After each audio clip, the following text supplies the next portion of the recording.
முதல் படை.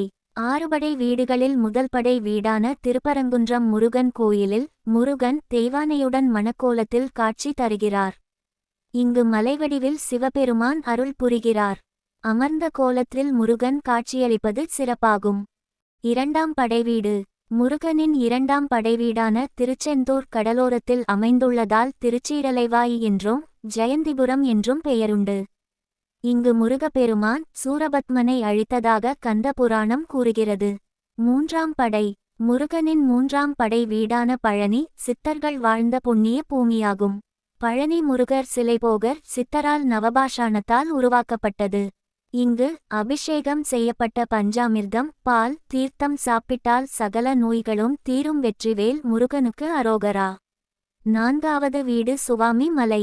தன்னைவிட தன் பிள்ளைகள் அறிவுடையவர்களாக இருப்பது தந்தைக்கு மகிழ்ச்சியை தரும்.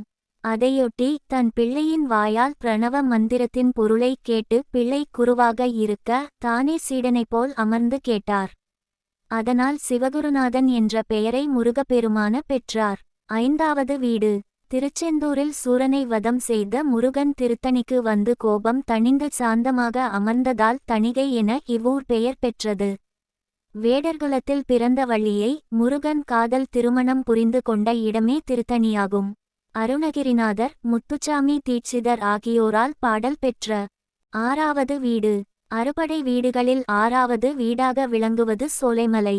ஔவை பாட்டியிடம் சுட்ட பழம் வேண்டுமா சுடாத பழம் வேண்டுமா என்று கேட்ட முருகன் உலக வாழ்க்கைக்கு கல்வியறிவு மட்டும் போதாது, இறையருள் என்னும் மெய்யறிவும் வேண்டும் என்பதை உணர்த்த திருவிளையாடல் புரிந்த இடம் இது. வெற்றிவேல் முருகனுக்கு அரோகரா.